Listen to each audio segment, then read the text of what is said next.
Church volume 2 రూపంలో తయారు చేసిన ఈ ఒక వీడియోని వింటున్నట్టు ప్రతి ఒక్క దైవజనుడికి ప్రభువైన యేసుక్రీస్తు నామములో వందనాలు చెల్లిస్తున్నాను. ఈ ఒక దినము విషయము ఏమనగా, సంఘము అనే చర్చ్ పదానికి అర్థము ఒక్కటే. బైబిల్లో కొత్త నిబంధనము మొట్టమొదటగా గ్రీక్ భాషలో రాయబడి ఉన్నది. సో గ్రీక్ భాషలో సంఘం అనే పదానికి ఎక్లీసియా అనే అర్థం రాయ ఉన్నది. ఎక్లీసియా అంటే పిలవబడిన వారు.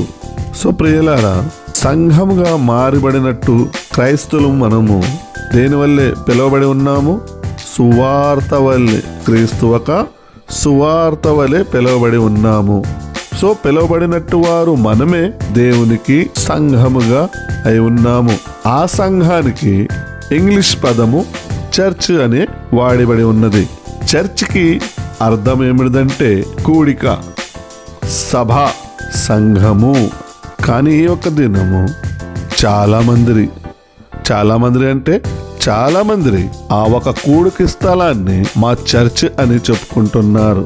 ప్రియమైన దేవుని బిడ్డలారా, సంఘము అనే చర్చిని దేవుడు తన స్వరక్తమును ఇచ్చి సంపాదించున్నవాడు.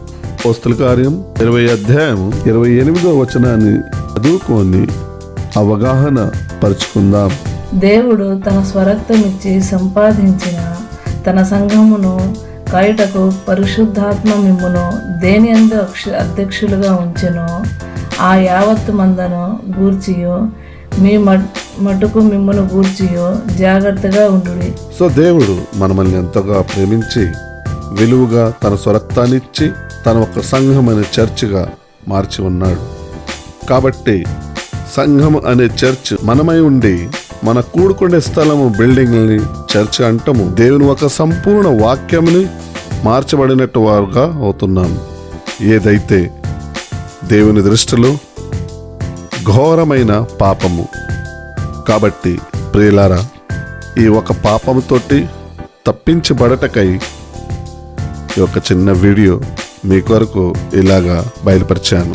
కాబట్టి అపోస్తులైన పౌలు కొరింథీ మొదటి పత్రిక 3వ అధ్యాయం 16వ వచనములో ఎలాగా రాస్తున్నాడు?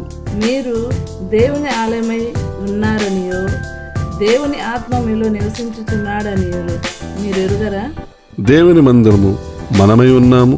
దేవుని ఆత్మ మనములో నివసిస్తుంది. కాబట్టి మనమే దేవుని నిజమైన సంఘము, నిజమైన చర్చ్ అయి ఉన్నాము.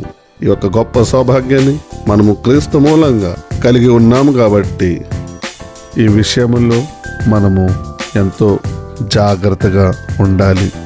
క్రీస్తు రాకడ వరకు ఒక మంచి సంఘం అనే చర్చ్గా మన జీవితాల్ని రాబోయే క్రీస్తు కొరకు సిద్ధపరిచి ఉండాలని ఈ యొక్క వీడియో మూలంగా మీతోటి నేను కోరుకుంటున్నాను. దేవుడు మిమ్మల్ని ఎంతగానో దీవించి ఆశీర్వదించునుగాక. ఆమేన్. అందరికీ స్తోత్రం, అందరికీ వందనాలు.